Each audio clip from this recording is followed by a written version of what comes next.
Okay.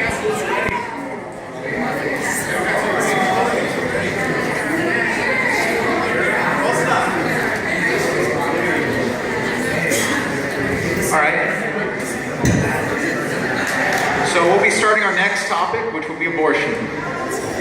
Does the Constitution embrace a woman's right to terminate a pregnancy? In 1971, Roe v. Wade addressed this question. The Supreme Court decided that the right to privacy allows women to choose abortion as an alternative to motherhood. Since this groundbreaking decision, the citizens of the United States have debated this issue. The two teams will be debating the following prompt: should abortion be legal? So the starting team will be the College Democrats. When you're ready.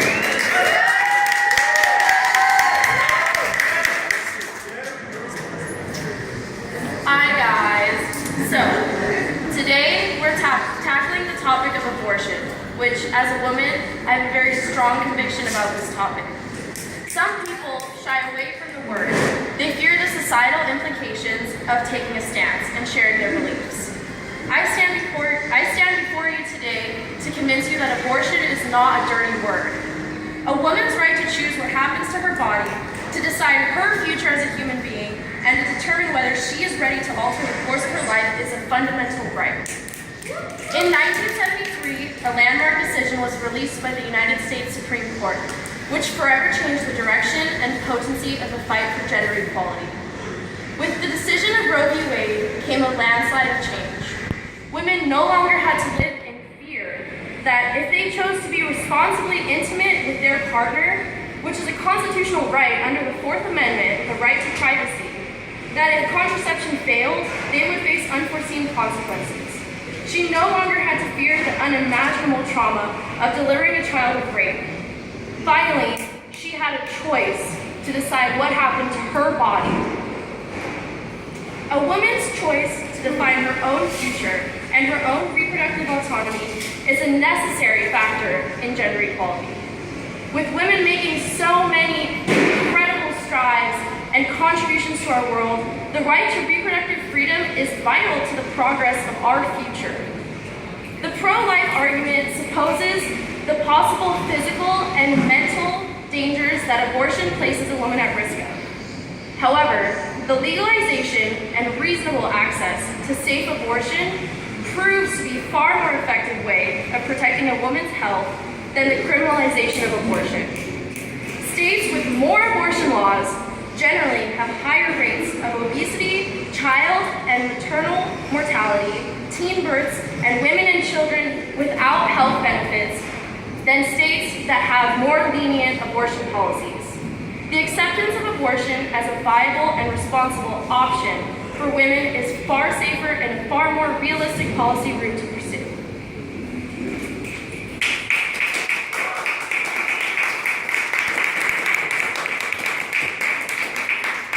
College Republicans.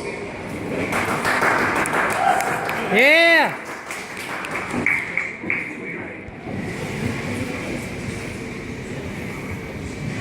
Is it working? Can you hear me? I can raise it if needed. I think I'm okay. I think I'm just short. Hi, y'all. It's a fundamentally accepted truth that all humans have the right to life. It is stated in the Declaration of Independence, we hold these truths to be self-evident that all men are created equal, that they are endowed by their Creator with certain unalienable rights, that among these are life, liberty, and the pursuit of happiness. The first of these is life. The most fundamental right of every single person is life. That is a right not given by government, thus it can't be taken away by government. Rather, it is the job of the government to protect this right to life.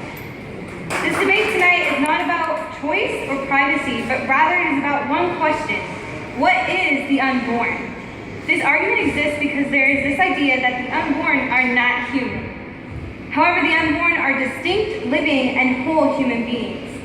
Every embryology textbook in the world indicates this is true. You did not come from an embryo, you were an embryo. There are only 4 differences from the embryo you once were and the adult you are now. 1, size. You once were smaller when you were an embryo, but large people don't have a greater right to life than small people. 2, level of development. Your development was less when you were an embryo, but what does that matter? 2-year-olds are less developed than 14-year-old girls, but don't think that 2-year-old girls have less of a right to life. 3, environment, where you're located. You once were in the womb and now you're out. How does where you are determine what you are? And how can the journey of 8 inches down the birth canal suddenly change the essential nature of the unborn from non-human to human? 4th, degree of dependency. Though it's true you depended on your mother when you were young, since when does this mean that we can kill you? If viability makes us human, then all those who depend on insulin or kidney medication are not valuable and we may kill them. This topic for pro-life really hits home for me because I was almost killed by abortion. 22 years ago, my mother was pregnant with quadruplets, and she was extremely unprepared emotionally, physically, and financially. Her doctor suggested to abort 3 of the 4 babies because she did not think mom was capable of caring for the 4 of us. For a while, my mother was really contemplating about this triple abortion. Had my mother had this abortion, I would not exist. Whether she had the abortion in the very minutes after conception or at 9 months, it wouldn't have made a difference. I would not be here right now being able to talk to you. In fact, I was born at 7 months and weighed 2 pounds. The value of human life has become so relative that at 7 months, some people would not have viewed me as a human, and thus it would have been okay to have an abortion. But instead, here I am now alive, along with my 3 wonderful siblings, and a family who will fight to make known that the unborn are humans. The pro-life perspective is not about limiting the woman's choice, but instead about acknowledging the life and the rights of that life within her. Yeah!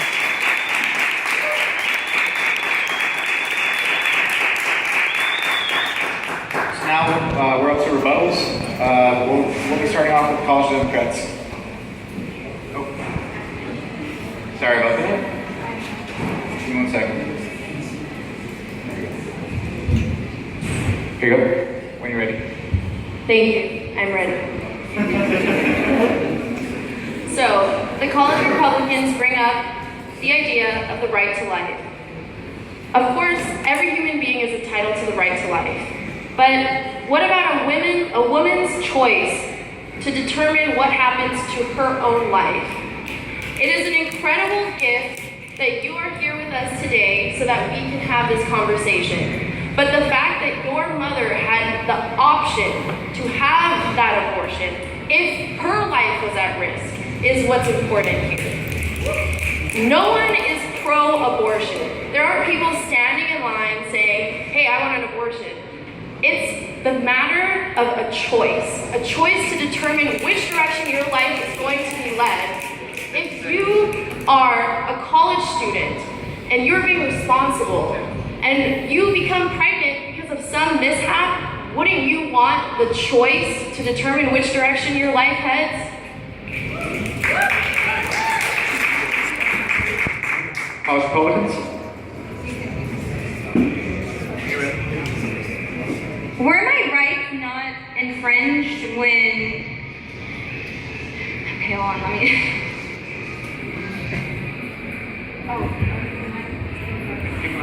I keep on hearing you guys say, oh, you know what?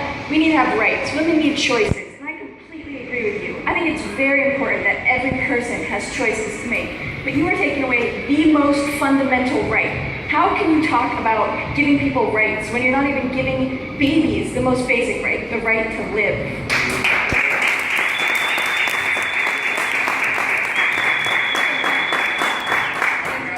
30 seconds, 3 seconds. Okay. See if I can word this right. Full sensitive. If my mother had aborted me, would not my rights be listened to? Did I not have rights in her womb?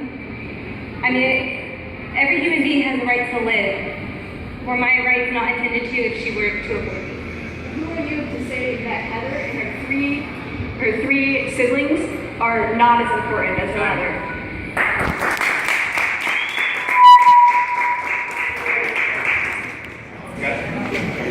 All right.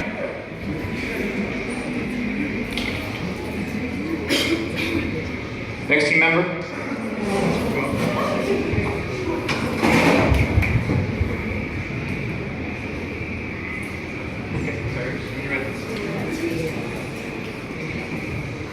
So we keep thinking and we keep speaking about these fundamental rights to life and the pursuit of happiness.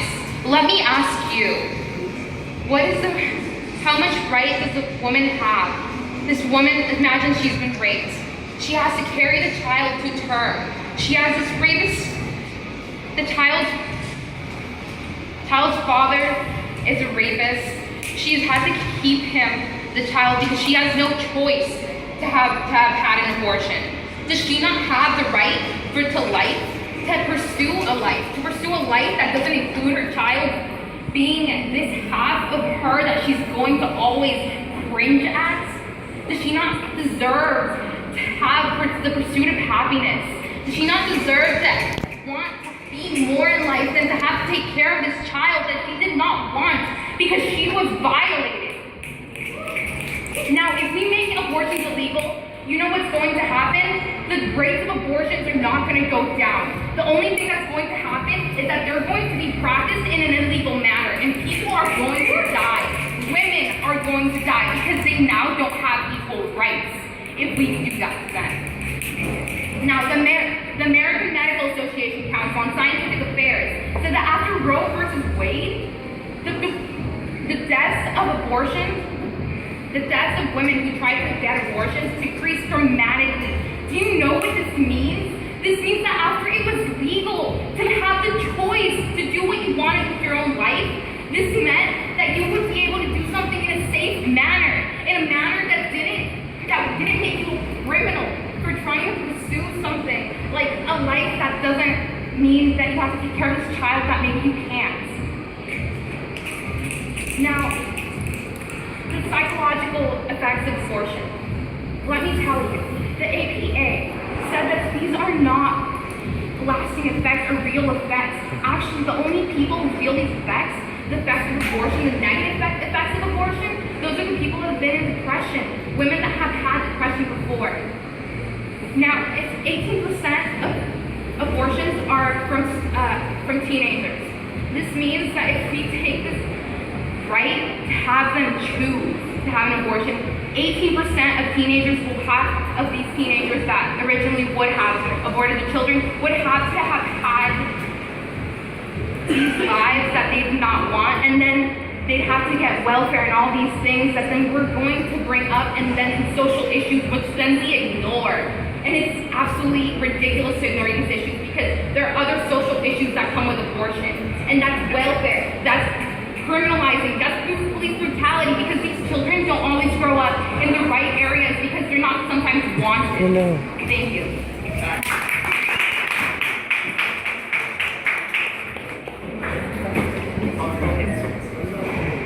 Oh.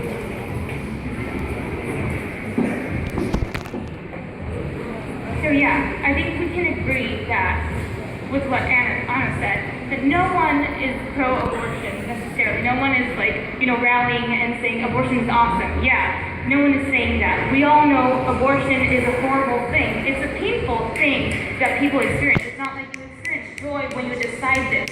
And it mostly comes from feeling like you don't have other options. Like you feel hopeless, right? But what we don't think is, why would you punish a child for the atrocities of the father? Why would you do that? It's like if we would be held accountable for the crimes that our parents have committed in the past. It's the same equivalence as that. And no one can deny that rape is horrifically traumatic, not just physically, it's so invasive. It's a violation of a woman, physically, mentally. It has so many effects that a woman, suffers from afterwards. But it does not justify killing an innocent life who had no say in why or how it was created. So, when we think about, just a moment. If we really look back to what I said, the reason why abortions are mostly committed is because of a feeling of hopelessness, like there is no other choice, right? It's usually the last choice. What we need to fix is, why are women feeling hopeless? Because what we're saying when we give women pro-choice that this is the only way a woman can be empowered, that this is the only way a woman can control the situation through aborting this child within her. how incredibly insulting is that to a woman? That's the only thing you can do to fix this, to make you feel better. What we're doing is we're putting a Band-Aid on a deeper problem. What is happening, what really failed the woman here and women in our country, it's a socioeconomical thing, right? We don't have programs as a nation to help mothers, to make them feel supported. We don't have these like better ways to facilitate adoption. We make it difficult. We're putting money into other stuff, into like Planned Parenthood and these organizations that fund abortion, when really what we should be addressing is why these women feel hopeless and why they feel that this is the last only choice that they have. So, I leave you with that.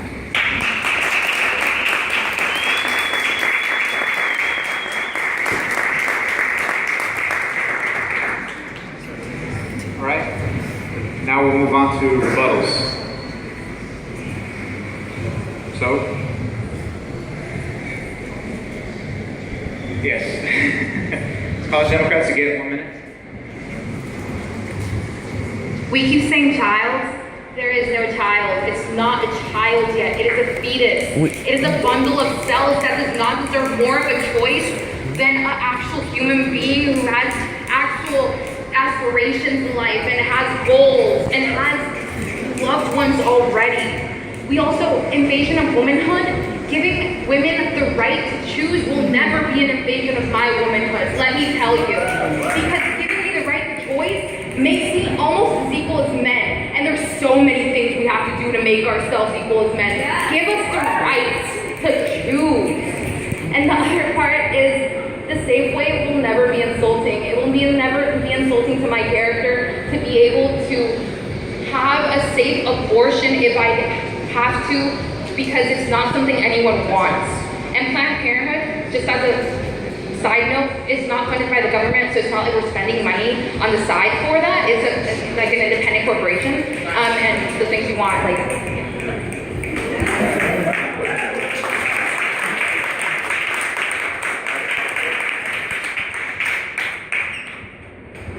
Thank you. So it seemed like you kind of had some good points there. I did actually know that Planned Parenthood was not funded by the government. It is a private company, but thanks for pointing that out.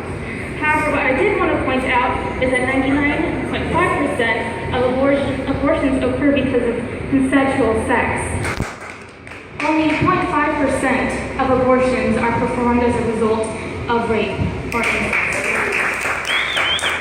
What is really actually higher, and what we need to address that sometimes isn't talked about, is that legal abortion, what it does is it's used as a tool to empower and to facilitate sex trafficking. And people don't realize that. So within the last 2 or 3 years, I believe, some investigations were put into abortion clinics, and 7 abortion clinics in 4 stations were found to be abetting and helping sex traffickers and pimps exploit women by providing abortions to women and allowing them to control the women and use them.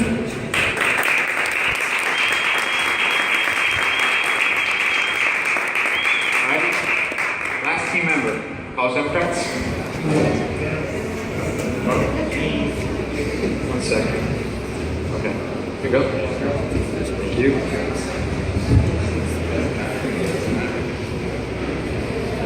I want to say that what I just heard from the last opponent that just came up was probably one of the most disgusting things that I've ever heard. That rape does not justify an abortion. I think that is one of the most morally reprehensible things that I've to live the next 18 years of her life shackled to a kitchen sink, likely to be financially struggling, and seeing in that face of her child the rapist, the one that didn't even give her a choice. There was no consent in that. And honestly, for me, as a man, I think it's a privilege to know that when something is growing inside of me, taking up my nutrients, I can go to the doctor and get it removed without being questioned about my humanity. And sadly, I can't say the same about my colleagues. And that's what is so ridiculous about this debate. Because my opponents can't even fathom this one fact, that it doesn't matter who or what you are, you cannot occupy a woman's body without consent. And when we're talking about women's rights, consent is everything. Now, my opponent also said that abortion is not tied to social and economic status. On the contrary, it is.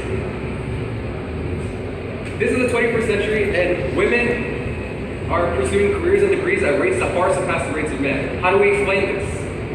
During the 1970s, it was down to 10% of women that are going to college. The availability of contraception and abortion led to the increase of women pursuing careers and degrees, because the most fundamental way of securing gender equality is giving women the ability to control the reproductive systems, to actually decide when they want to have a baby, so they can pursue careers and degrees, and not have to worry about when the sperm touches the egg, all of a sudden there's a third person in that room. And in the beginning, they talk about life as the most fundamental right, as if it triumphs over liberty and pursuit of happiness. If you understood the founders, they knew that they are one and the same, which is why during the American Revolution they kept yelling, "Give me liberty or give me death." And that's what we're talking about. We're talking about liberty. The liberty of a woman to decide what she wants to do with her life. The liberty of a woman to control what's going to happen with her body and what's going to happen for the next 18 years of her life. And also, abortion benefits society as a whole. Legalized abortion appears to account for as much as 50% of the recent drop of crime rates during the 1990s. And that's what, apparently, my opponents seem to just brush that off as if it doesn't matter.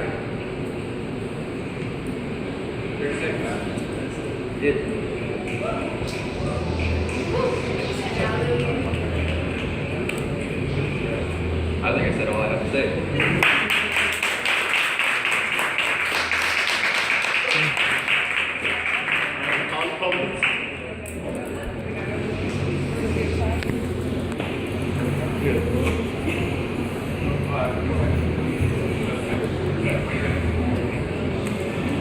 First off, I want to thank you. That was a good argument. I think it's a great point. We'll talk about some of those later.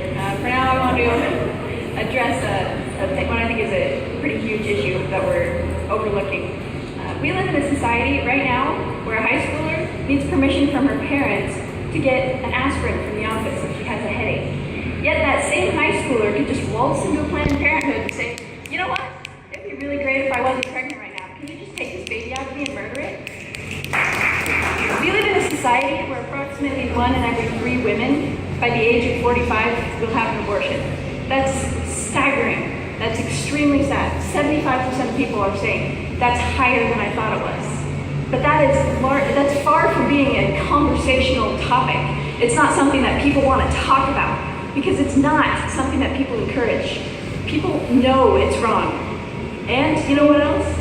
A huge amount of people who have had an abortion regret it. You don't see that very often. People having birth and looking at their beautiful child and saying, "Oh my gosh, I really regret this." That doesn't happen very often, okay? Every single state, with the exception of Oregon, places limitations on abortions. You're allowed to have an abortion thanks to Roe versus Wade, but that doesn't mean we can make it easy. And every single state, with the exception of one, is admitting that abortions aren't a great option. And they're proving that by creating these laws to restrict it. People, I hear my opponents here acting as if pregnancy is something that just happens. It's not like a magical fairy comes in and impregnates a woman here. This is a choice that they're making. It's not a choice that they get to make after. I'll admit, yes, rape happens. It's terrible. It's not something anyone should have to go through, but it happens. And that doesn't mean that that child no longer has a right. And statistically, we're talking about 1 in every 200 pregnancies that are being ended in abortion are caused by rape, according to Gallup poll statistics. We live in a society that innately knows abortion is wrong. The statistics show it. 3rd trimester abortions, almost nationwide, people will say, you know, that is not a good option. Second trimester, it's the same thing. People know it's not a good option. Yet it's okay to kill a baby as long as it doesn't look like a baby yet. Imagine if every single Planned Parenthood was putting their funded effort and resources into supporting women who are having a rough time, who are considering having an abortion. Imagine if we use that funding to support women rather than murder children. Thank you. Yeah. Thank you. Now we're up to the rebuttal portion. So, College Democrats? You made a remark that, You made a remark that women who get an abortion, they regret it. According to a recent study that was published, or not a recent study, it was published in 2000, that 72% of women that were surveyed 2 years after they had their abortion said that they were satisfied by it. Again, where are you getting this from? I think it's utterly ridiculous. And there's no doubt, well, first off, let me say this. There is no perfect balance between the rights of a fetus and the rights of a woman. You have to decide when we're talking about the occupation of one body, and ultimately that body is the body of a woman, the mother. And it doesn't matter whether rape consists of only a minuscule percent of those who are getting pregnant. If you're raped, you should have the right to get an abortion. Even if you're not raped, if you decide that you're not ready for it, if you're not financially capable, then you should be able to have that right to say, you know what, I don't want an abortion. And my final question to you is, if you are not supporting abortion, what about contraception? I know. Republicans? First off, we're not here debating contraception today, so that's a debate for another time. If I have more than a minute, maybe we can go on that. Yeah! Rape's not the giant issue at hand here. We can't justify murdering millions because of a small statistic. And furthermore, is it right to punish a child for the sins of the father? Should we go out and start murdering all women who have had fathers in jail? All right? And first... No, it's not. But that right doesn't supersede the right to life. Of course it does. It does not. And then...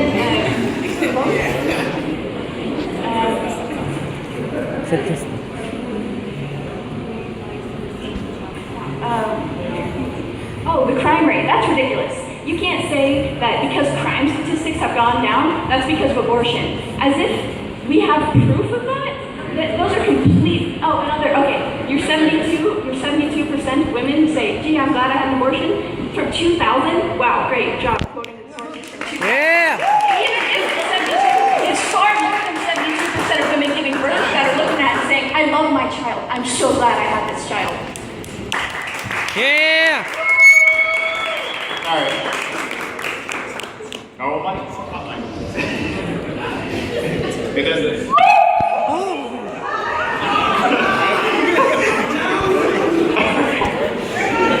It's a hard lesson. That's what happens when you get a hot mic pointing at that thing. So.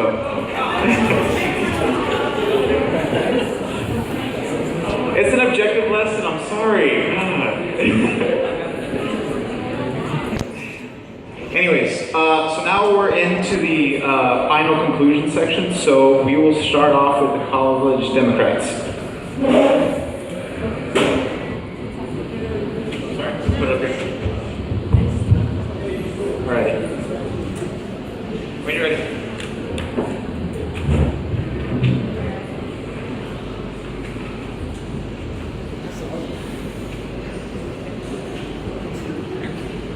Sorry. All right. So we've heard some really intense arguments, and that's because this issue, when it comes down to it, it comes down to people's philosophical and moral beliefs. And it's okay to believe that it's not okay to terminate a life, but when it comes down to it, it's about choice. It's about giving women that option. I just want to quote the opinion from Roe v. Wade, Justice Blackmun. We need not resolve the difficult question of when life begins. When those trained in respective disciplines of medicine, philosophy, and theology are unable to arrive at any consensus, the judiciary, at this point in the development of man's knowledge, is not in a position to speculate as to this answer. We do not have the right to decide when life begins. We do have the right to give women the choice to determine the direction of her life. The fact is that criminalizing abortions is not going to change the fact that abortions are still going to happen. They're still going to happen, but they're going to increase the risk of women in danger to still have that choice. So it's our job to determine the woman's choice in the direction of her life.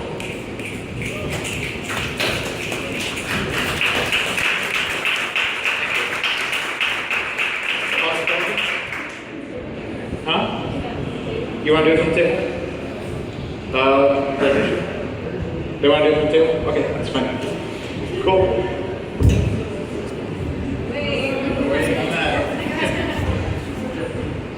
Okay, when you're ready.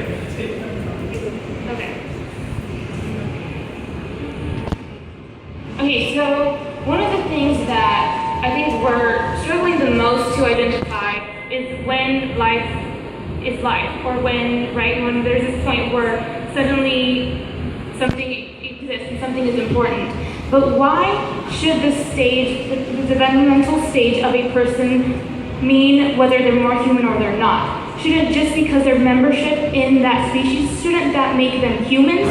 Why is it that, when it's not like, it's what Heather said, like size doesn't matter, right? A bigger person does not equal more than any other person, right? Just because they're small and they may not be as big as anyone else and they can't defend themselves here, why are they not important? Why, if we struggle and we fight to get equality for everyone, for different ethnicities, most importantly for genders, why are we not defending the weakest people in America, the littlest Americans here?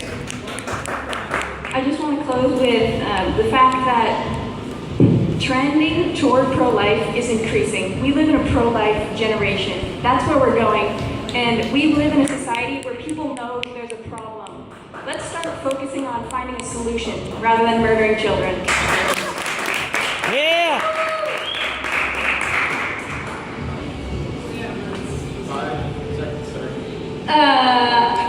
I had rights in the womb, and I'm glad my mom listened to that.